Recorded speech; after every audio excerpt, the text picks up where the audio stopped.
Westinghouse, first with the future, presents the Westinghouse Desilu Playhouse.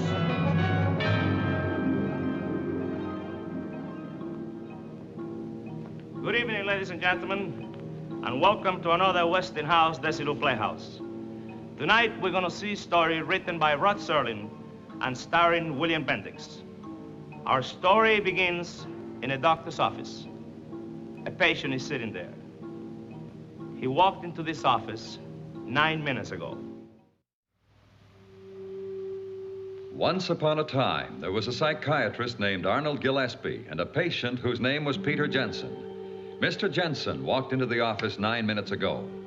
It is 11 o'clock, Saturday morning, October 4th, 1958. It is perhaps chronologically trite to be so specific about an hour and the date, but involved in this story is a time element. Well, Mr. Jensen, I think we have some of the facts. Your age, unmarried, no physical ailments of any serious nature, and no previous visits to a psychiatrist. No previous arrests either. The only time I ever saw a psychiatrist before was in a cartoon. Well, at best, you'll find this helpful, and at worst, harmless. Cigarette? No, thanks. Now, your occupation. Various. Part-time unsuccessful bookie, card dealer. Oh, I tended bar once just down the street from here, a couple of doors. Andy's place. Well, how do I stack up, Doctor? Am I subnormal, abnormal, or just an average American lad? Family? Father and mother, both married, Scranton, Pennsylvania. He was a butcher. Butcher?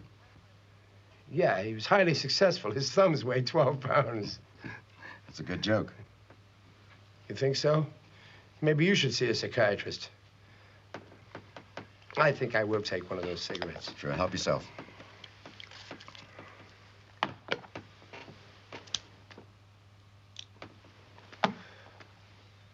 Well, you want me to pull up a couch now? Well, not necessarily, if you're comfortable here. Let's start right here. You can start by telling me why you came. All right. Nothing shakes you up, does it? How do you mean? I mean, everything is calm and cool, and you're the boss. When I walked in here, I could see you making inventory. Check the cut of the clothes, check the language. And up there inside your head, that's where you mark down all the results. And then later on, you put the whole thing in pigeonholes. This fits here, this fits there. You got me pegged, haven't you? No. You figure this is some sort of minor league horse player, maybe a little hungover, maybe a little bugged. But either way, maybe about 40 degrees tilt.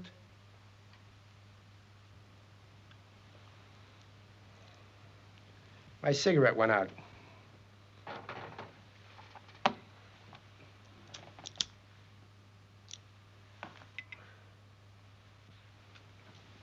All right, pigeonhole this one. Look, if said minor league horse player tells you a half-witted story, can you tell me in one simple statement whether or not I'm off my rocker? Without dragging in Sigmund Freud and a lot of medical school English, can you tell me what's wrong with me? I can try. I keep having a dream. Aren't you going to mark it down? You keep talking. I'll just make some notes on things that I think are pertinent. I don't know whether or not any of this will sound pertinent. I do know it'll probably sound nuts. I know it sounds nuts to me. Anyway, there it is. Okay, tell me about it. Well, I keep having this dream.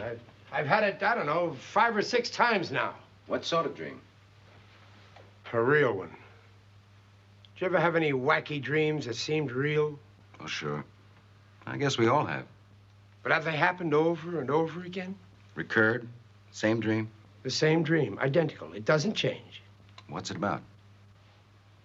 It always begins the same way. I'm asleep. I'm sound asleep.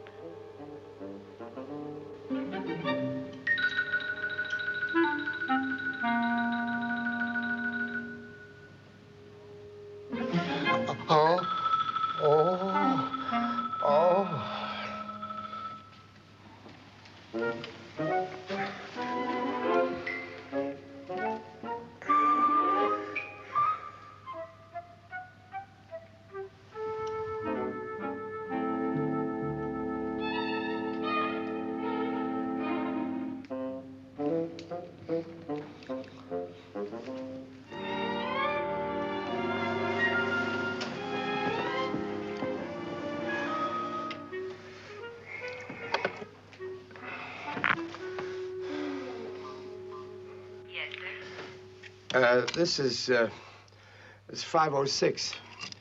Tell me, I got in pretty late last night, didn't I? I beg your pardon, sir. I asked you if I got in late last night. Well, I really don't know, Mr. Jensen. I wasn't on duty last night. Oh. Look, have you got any water? Well, you'll find some if you look around, sir. Oh, yeah. Thank you very much. That's perfectly Wait a minute. What do you call this place, anyway? I beg your pardon, sir. I asked you the name of the hotel. Look, do you work here or are you just inspecting the kitchen? I asked you what the name of the hotel was. This is the Imperial Hawaiian, sir. Oh. Are you in the right hotel, Mr. Jensen? I haven't got the slightest. Yeah, I'm in the right hotel.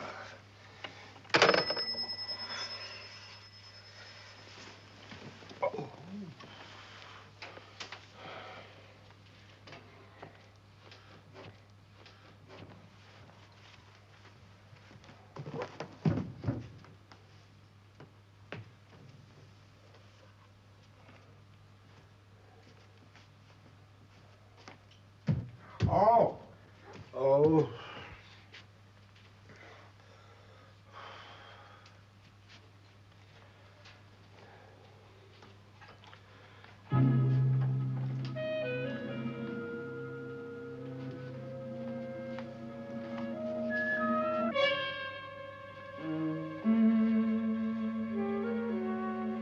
December 6th. Yeah. Late, sir? Do you want me to clean up now? No. Wait a minute, yes. Good morning, sir. Did you sleep well? Mother, that's a moot question. All right, you want to explain the gag now? Excuse me, sir? I asked you if you wanted to explain the gag.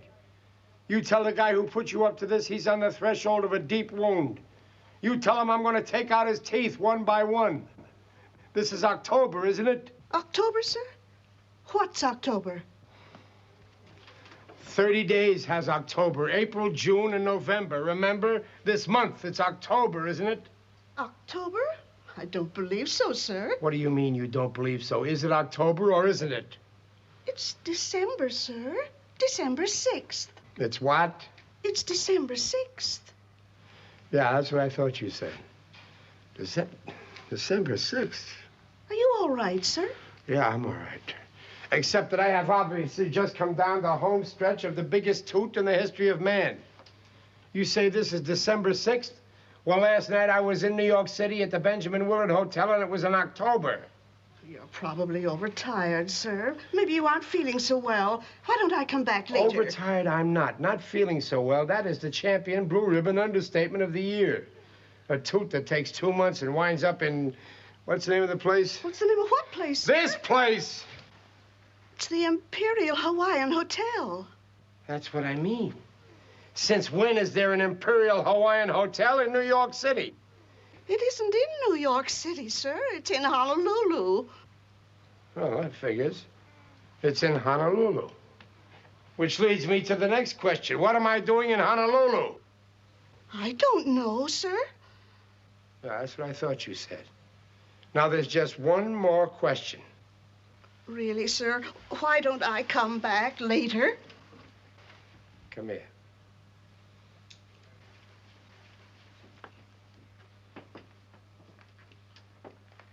What, sir?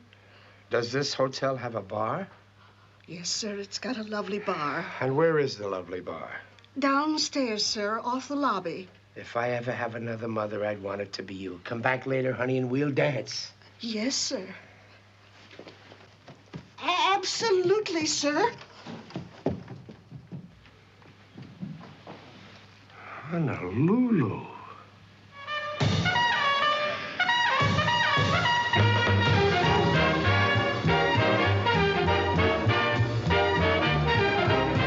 Would you like a table, sir? No, I want to sit at the bar. But there are no seats left at the bar, sir. Look, if the President of the United States came in here and wanted to sit at the bar, you'd have a seat for him, wouldn't you? Well, of course. Well, I guarantee you he won't be here, so I'll just take his seat.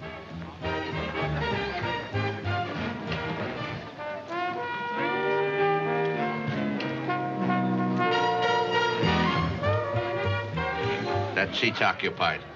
You know it. I want a dry martini. I want it so dry the olive will come up coughing. You're the boss.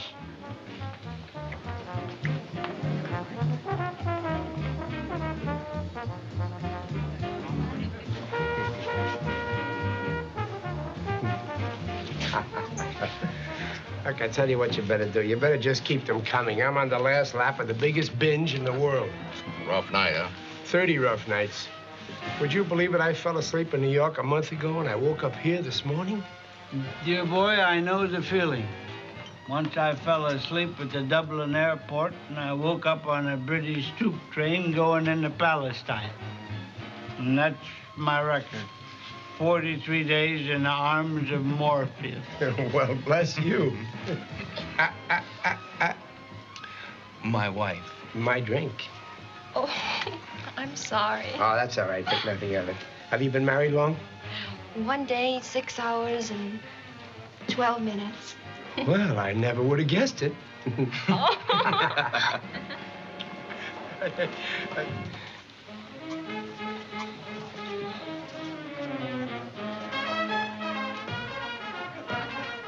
You from New York?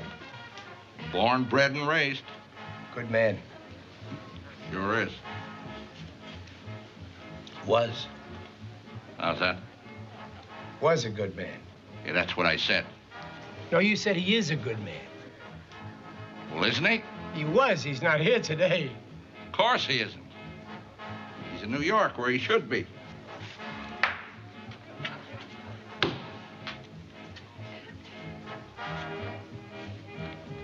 You know, you've got a nutsy sense of humor. What are you, the argumentative type? You looking for an argument, buddy? Is that it? No, I'm not looking for an argument. I just want to tell you that if you're kidding me, I'll come behind that bar, and in about 3 minutes, I'll be able to scrape you up in a spoon and put you in a cup. Let me buy you a drink. No, let me buy you a drink. A drink for the newlyweds. The newlyweds are drinking champagne. Give him champagne. What do I look like, a deadbeat?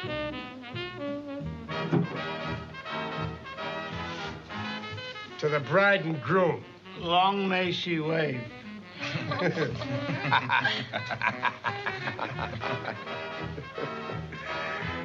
You off a ship? Bet your life. The best baby afloat.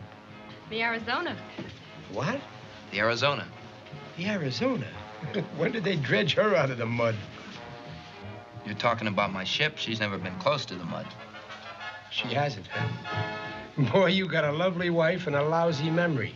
You trying to tell me she wasn't sunk? I'm not trying to tell you. I'm telling you. The Arizona's never been sunk in her life. She hasn't, huh?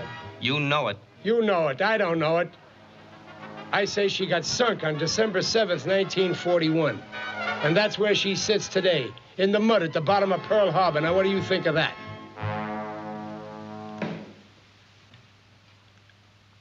What did you say? I said...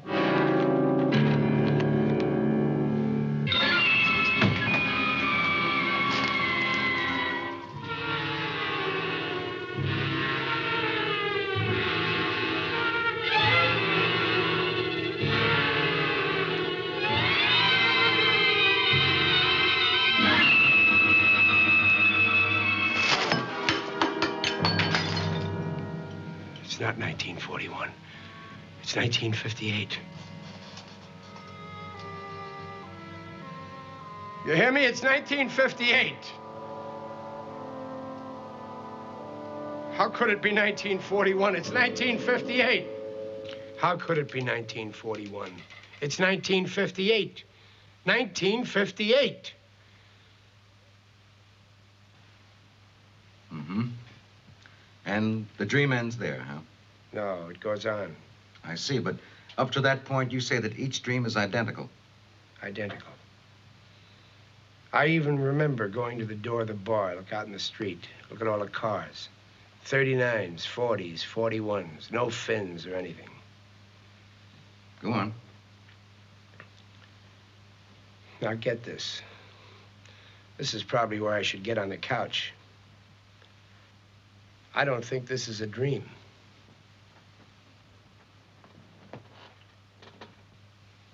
You can make all the chicken tracks you want to. This is the goods here. I believe you. You do? Well, call up the sanitarium, tell them we'll take a double room. I mean, I understand why you think it's real. See, some dreams are extremely realistic. As often as not, they're impossible to distinguish from reality while you're asleep. Have a cigarette.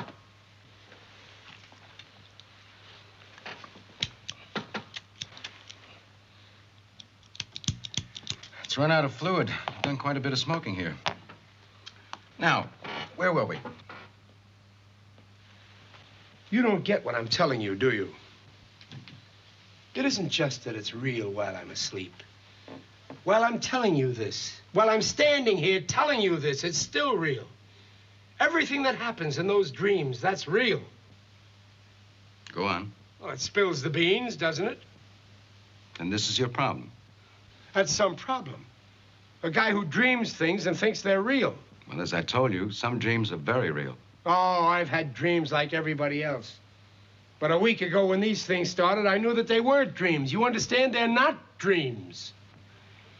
Well, if they're not dreams, Mr. Jensen, what do you suppose they are? What do you suppose they are? I wake up in a hotel room in Honolulu and it's 1941.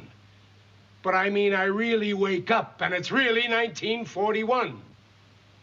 Now, wait a minute, Mr. Jensen. You're not trying to tell me. Yes, I am telling you. I'm going back in time.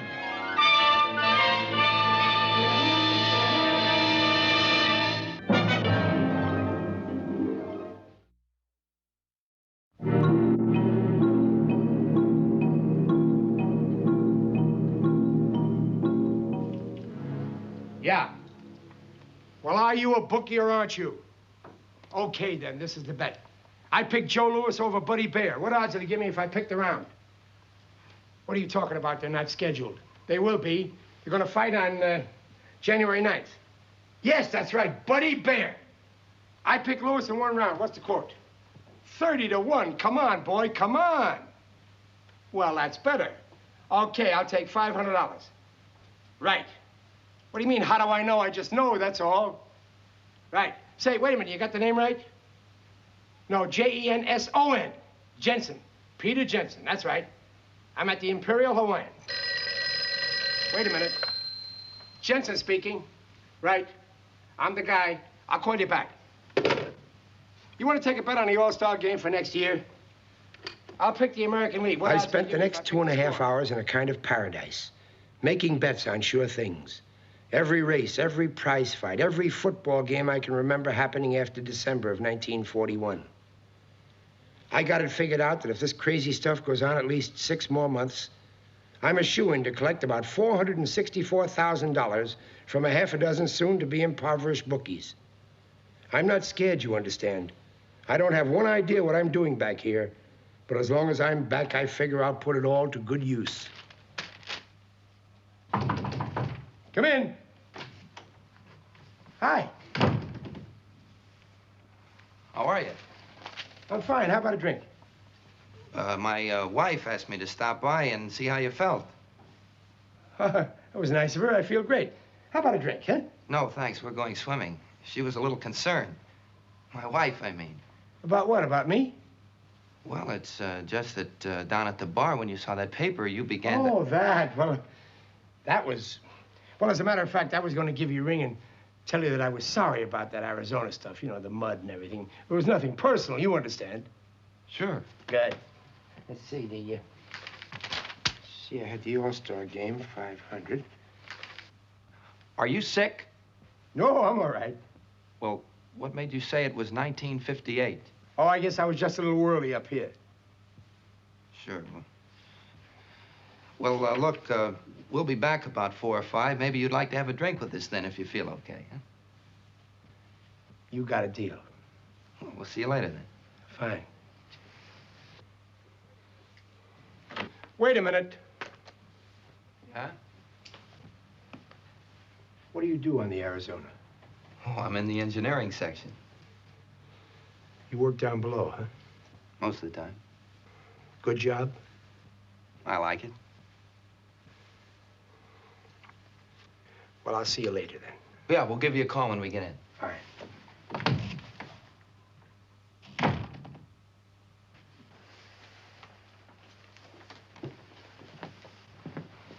How is he? I think he's okay. He seems so lost. Now, he'll be okay. Said to give him a call when we get in. Wonderful.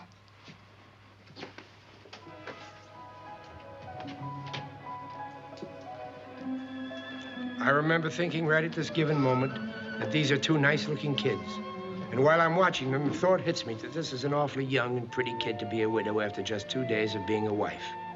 So right at this moment, I do the only thing I can do. I make a jerk out of myself. I want a Honolulu newspaper. I don't care anyone. Mr. Jensen, this is Mr. Gibbons, the editor. Well, Mr. Gibbons, the editor, what's with it? If this information is so hot, why didn't you take it to the Army? Because I figured a newspaper would spread it around a lot quicker. Besides, there isn't time to go to a lot of brass trying to get heard. Well, what about it? You going to print it? You going to get out an extra? Of course, an extra. Hannafy, you take all this down. You dictate to him everything you've got.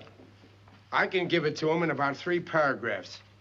But I want a guarantee before I do. I want to be sure I'm not going to get stuck in any rubber room with a straitjacket after I finish the story.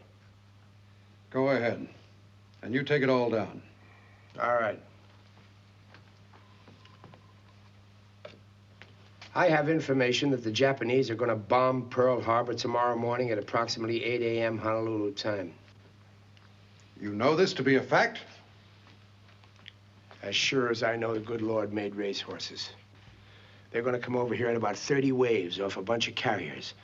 They're going to plaster us while we're still in our beds dreaming about last night. Pearl Harbor, Oahu, Schofield Barracks, the airfield, and you name it. You got all that down? Yes, sir. Well, what are you going to do about it? I'm going to call the commanding general and tell him to get out all available manpower. I figure that at least 10 or 11 regiments fully combat equipped should be sent to the beach. Now you're talking. We're calling the Navy, too. Aircraft carriers will be sent to the area. I figure there should be at least 1,000 planes. That's action, man. That's action. Then I'm going to recommend to the President of the United States that you lead the troops because you're good officer material. Now you're talking All right, knock it off. Cut the gag. Now you listen to me. No, you listen. Because I'm going to tell you something, newsboy. Tomorrow morning, you're going to be about 4,000 miles away from any kind of laughing. And you're not going to be able to say that I didn't warn you, because this is no gag. You're right, it's no gag, because we're fed up. We've had all we can take for one afternoon. Now, you get out of here peacefully, Mr. Jansen, or I may have to have somebody escort you outside. I can walk out by myself. And if you try to put anybody at my elbows, you're going to have to call in a hospital staff. I don't appreciate that kind of talk. Oh, you don't, huh? You really don't. Well, what do you appreciate, Mr. Gibbons?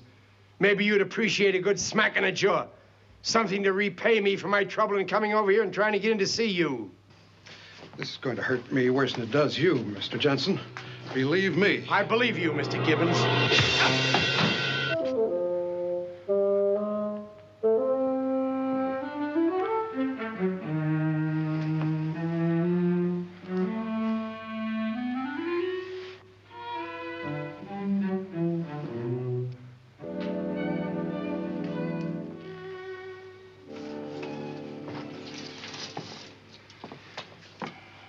Is he out of his mind? Appears to be sane enough. Well, I'm sorry to call you down here, Doctor, but this character went berserk. It took the whole office to keep him here. I think he ought to be fitted for a jacket. You walk on your lower lip one more time, big shot, and I'll get you out of the newspaper business on a disability pension.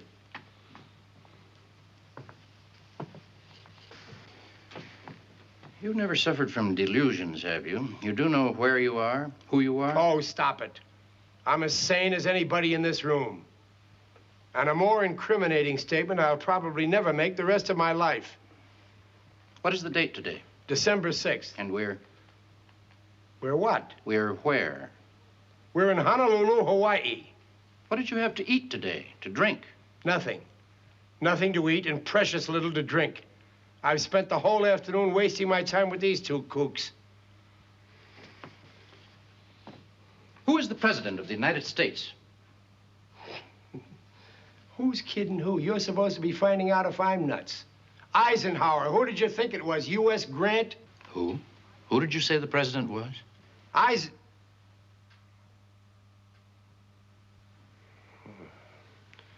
course, it's 1941. FDR. Franklin Delano Roosevelt is the president. Who was the other person you mentioned? Eisen something? I was thinking about something else. Franklin D. Roosevelt is the president. Who else did you mention? Eisenhower, Dwight Eisenhower. He's a light colonel on the general staff in Washington.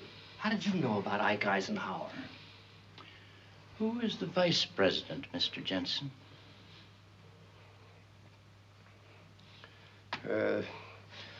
Garner. John Nance Garner. John Nance Garner was the vice president. He isn't any longer. Oh. Well, wait a minute now. Truman. Harry Truman. Of course it's Truman, because when Roosevelt dies, Truman becomes the president. How's that? What's the matter with you guys? Don't you know that Roosevelt dies and then Truman takes over and then Eisenhower becomes the president? What's the matter with you guys? What's...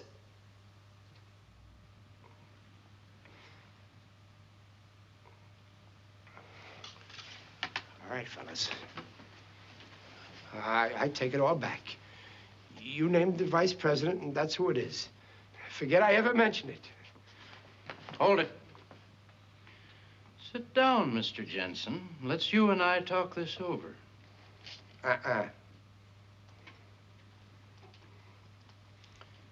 Any of you guys know what a Sputnik is? I thought so. Rock and roll? Jetstream? Rocky Marciano? Atomic subs? The Los Angeles Dodgers? Well, buy bonds. Jensen! Jensen!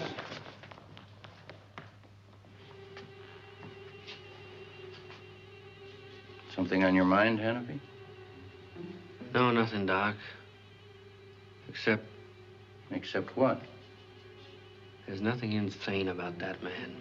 I didn't say there was.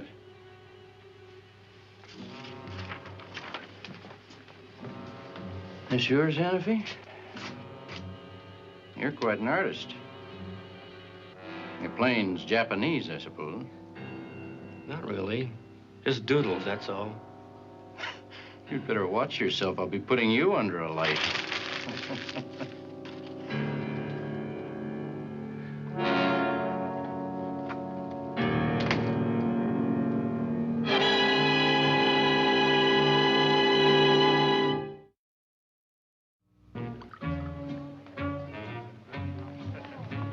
The best laid plans of mice and men and Pete Jensen. I just struck a blow for law and order and missed. So what's left to do? Simple. Nothing. Just sit in a bar feeling that kind of sweet, sad glow that comes with realizing that most people aren't as bright as you are. The next morning, they'd probably all come back and measure me for a brass statue, but it would be too late. I didn't care anymore. But it was kind of a crazy feeling, though, to watch these kids relax over their dates and their drinks, when tomorrow morning there'd be a couple of odd thousand of them taking a miserable route through hell to get to heaven.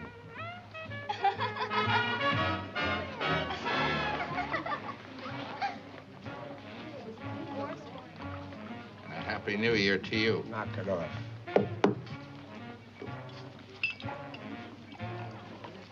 I know how it is, pal. Believe me, I know how it is. Once I tied one on in New Orleans around Mardi Gras time. And I woke up outside the bleacher section of Ebbets Field on St. Patrick's Day, still in costume.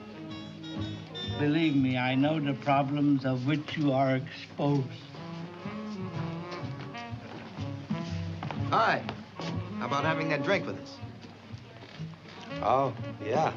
It's a pleasure. No, some other time. Hi. I'm a little ahead of you. How was the swim? Wonderful. Good. How many hours is it now? 31 hours and 15 minutes. And everybody said it wouldn't last.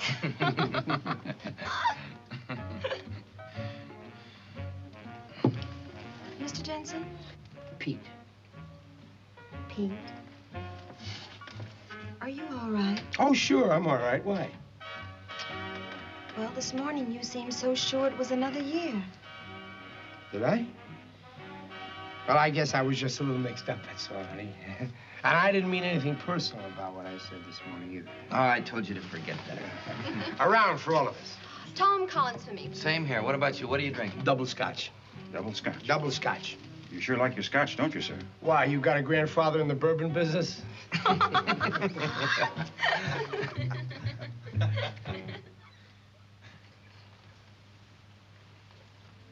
What's the matter? I wasn't kidding this morning. I meant what I said.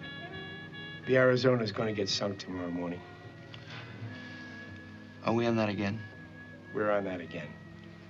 Look, Lieutenant. Ensign. Ensign, Lieutenant, it doesn't matter. I've got no axe to grind, you understand? Tomorrow morning, I've got every intention of going down into the basement and cuddling up to the furnace and spending the whole day listening to the sirens. You say you're an engineering officer or something. That means you're down near the boilers. Well, I'm telling you that at about 8:20 a.m. tomorrow morning, there won't be any boilers. There won't be any decks. There won't be any ship left. And that goes for a lot of boilers and a lot of decks and a lot of ships. Not to mention handsome young ensigns with new brides. Please, don't talk like that. I've got to talk like that. This is the second half of the story. I know what's going to happen tomorrow. Because tomorrow is December 7th, 1941 to you people. But it's 17 years ago to me. That's right. Last night I was in New York City. It was 1958. It was October. It was 17 years after what it is this very minute. And I've lived through those 17 years and I know what's going to happen. Look, you're nice kids. You're nice young kids. I've got no reason in the world to give you grief. I'm telling you that tomorrow morning we're going to get attacked. And if you're on that ship... I'll be on that ship because that's my berth. Mr. Jensen, you're a nice fellow and all that, but if you keep saying crazy, wild things like this and making Edna worried, I'm going to have to pop you. Come on, honey, we'll have our drink at the bar. Wait a minute. Hey, you, I don't want no trouble. You want to fight, go out and fight a lamppost. You shut your mouth. All right, what are you going to do about it? You going to stand around holding hands and biting earlobes until this boy goes back to his ship? Because I'm telling you, if he goes back to that ship, he may not be alive at 9 o'clock tomorrow morning. Repeat, he may not be alive tomorrow. I told you I don't want no trouble, you hear me?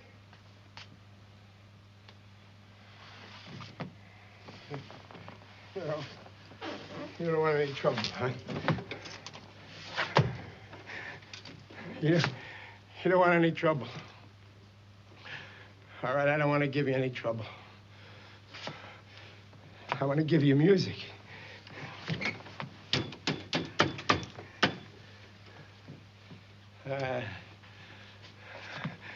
I'll sing songs for you.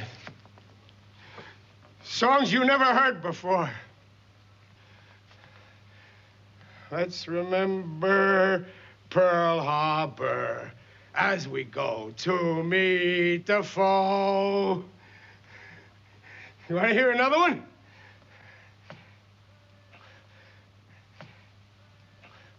Praise the Lord and pass the ammunition. Praise the Lord and pass the ammunition. Praise the Lord and pass the ammunition, and we'll all stay free. You hear that?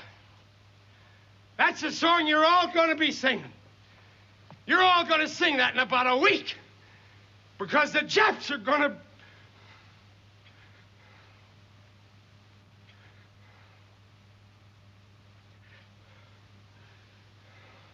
Want to hear another one? Let's remember Pearl Harbor as we go to meet the foe.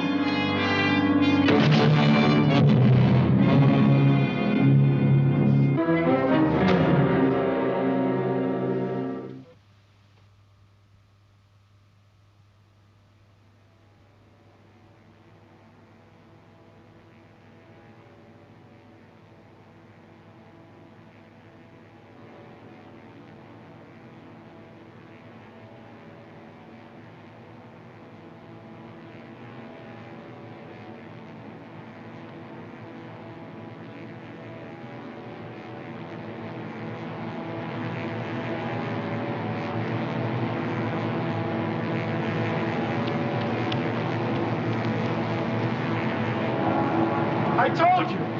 I told you! I told you! Why wouldn't anybody listen to me? I told you! I told you! I told you! I told you. I told you. I told you. Why wouldn't anybody listen to me?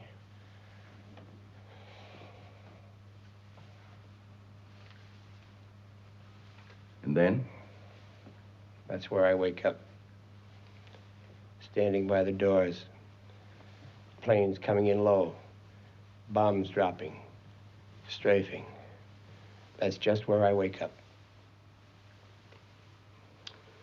It's realistic and very frightening.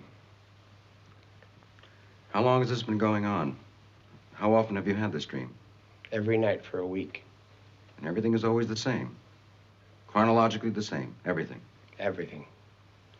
The ensign and his bride. The bar. In my room on the phone. Everything. And the moment when I'm standing by those doors and the planes are coming in, it's always the same. And it's real.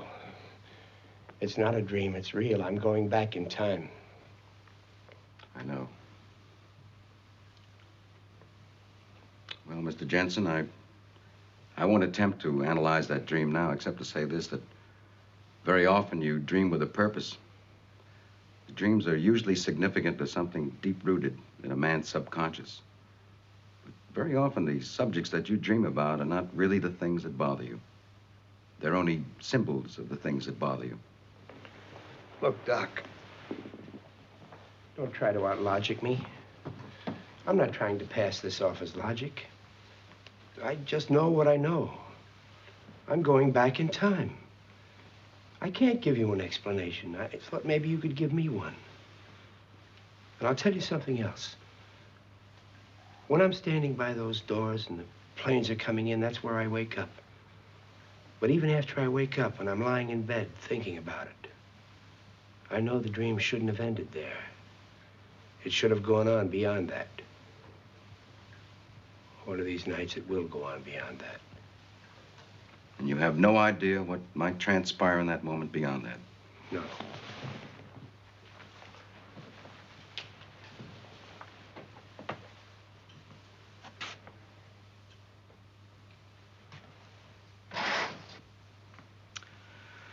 All right, let's approach it your way. Let's look at it as if it weren't a dream, but let's look at it very practically. Assume now that it were possible to go back in time. Now we can assume that. You go back in time and you do something. Let's say you warn people about an accident that you know is going to happen so that the accident doesn't happen. But what is it that you're doing? By altering the past, you change the present. Look, Doc. Now, this is important, Mr. Jensen. It's very important that you grasp this. Let's try this analogy. Supposing I were able to go back in time. I go back and I'm hit, well, let's say by a taxi. Now, it figures that if I were able to go back in time and were killed, I wouldn't be living today. Not only that, think of all the other lives affected. I wouldn't have gotten married, I wouldn't have any children, I wouldn't have bought a house.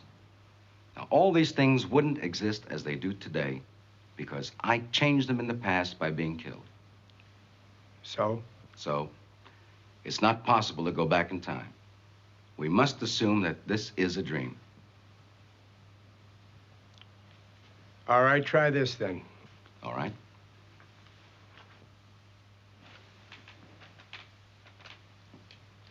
I've never been in Honolulu in my whole life before, except during that dream. So after the first couple of times I dreamed this, Take your time.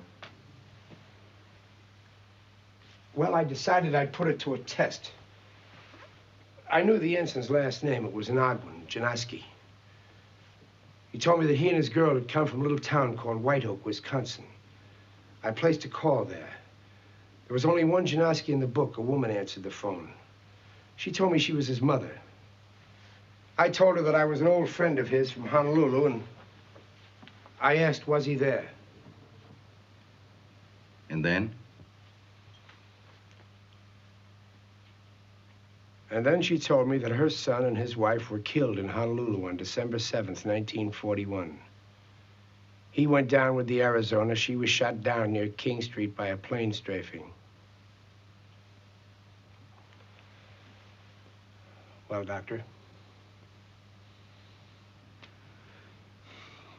Are you sure you've never been to Honolulu? Yes, I was there once. When? When I'm supposedly having that dream.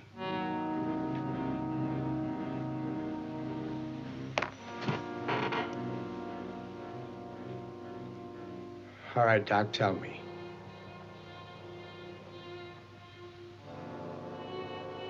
I don't hear you talking.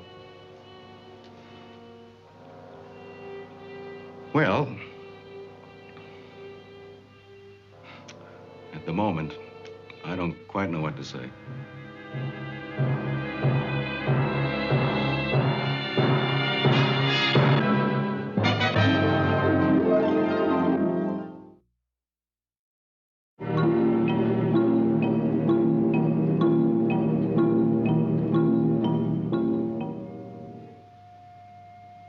Dr. Gillespie's patient lay on the couch almost in a stupor. They'd been talking for hours. It was Saturday, and Gillespie had planned to close early and go play golf. At that moment, he'd forgotten golf. He was concerned only with the fascinating and unbelievable story that this man in front of him had told him. And then, as he looked at him lying there on the couch, Dr. Gillespie knew Jensen was falling asleep. He could tell by the look on the face that he was far from resting, though his eyes were closed and he was no longer aware of him.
He may not be alive tomorrow. I told you I don't want no trouble, you hear me?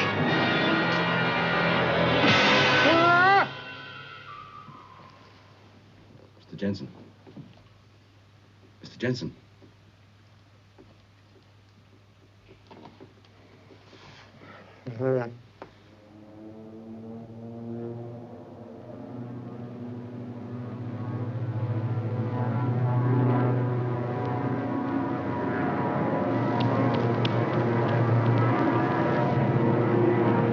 I told you.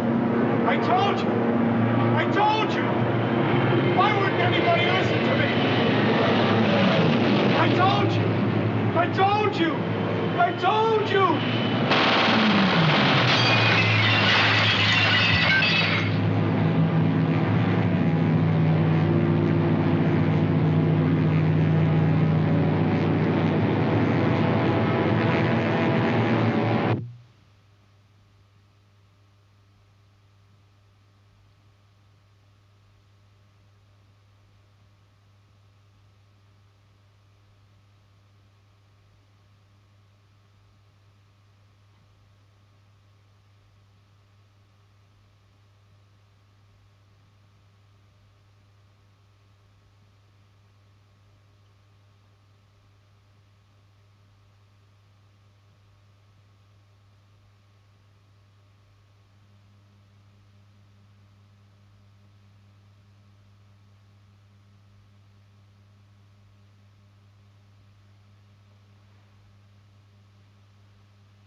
Try this analogy, Mr. Jensen. Supposing I were to go back in time and I were to be hit, say, by a taxi. Now, it figures if I went back in time and were killed, I shouldn't be living today.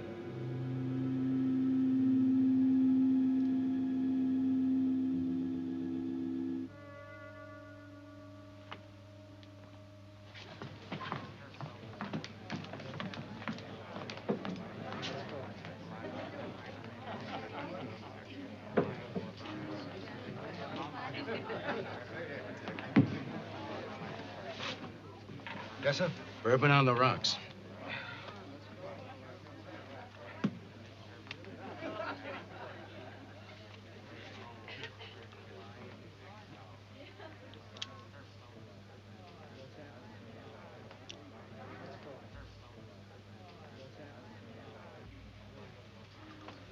Bourbon on the rocks. Well, happy dreams. Whatever you like. Drink hearty.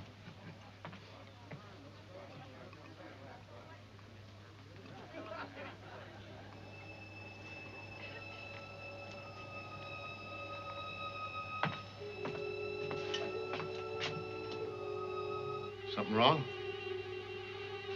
No. Who's the guy in the picture? Who, him? No, the other picture. Oh, that's Pete Jensen. He used to tend bar here. No? Jensen? No. Just looked familiar, that's all. Where's he now? He's dead. He was killed at Pearl Harbor.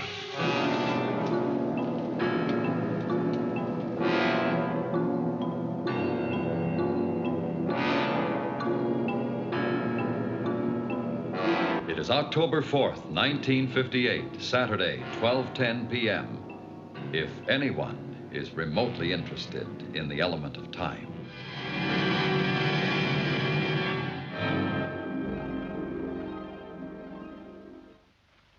As you can see, the pendulum has stopped.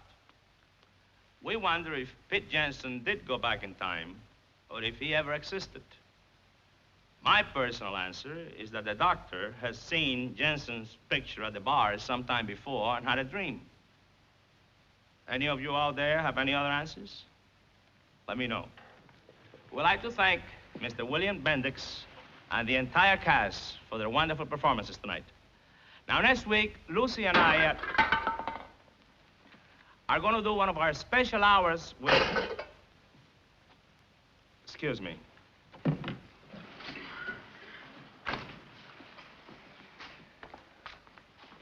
Hi, fellas. Where you going?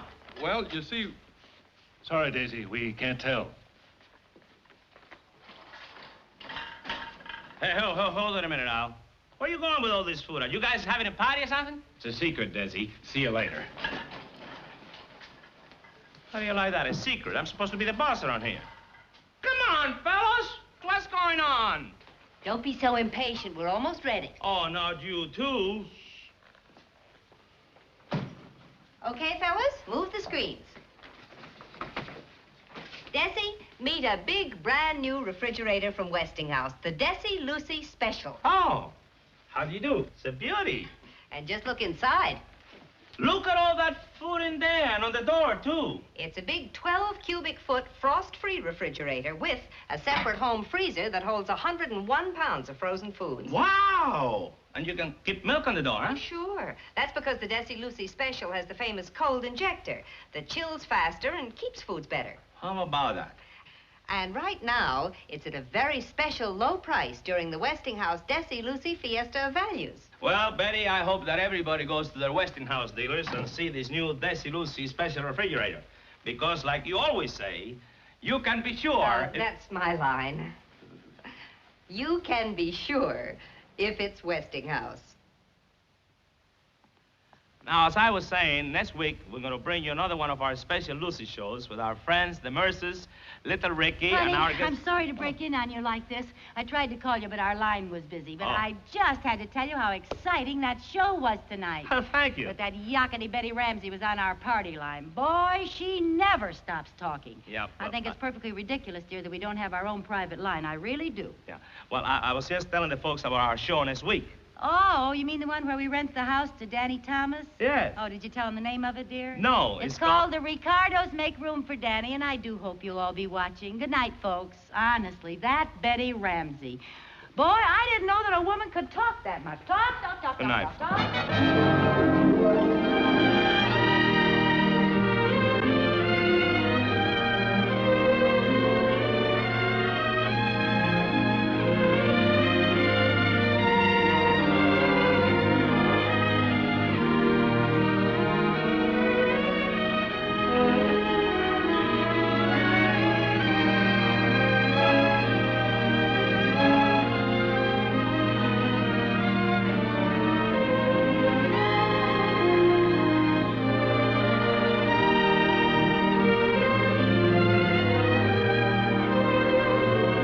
Don't forget, next week, the Westinghouse Desilu Playhouse will present the special Lucy Hour show, The Ricardos Make Room for Danny, with our friends the Mertzes, Little Ricky, and guest stars Danny Thomas and his television family.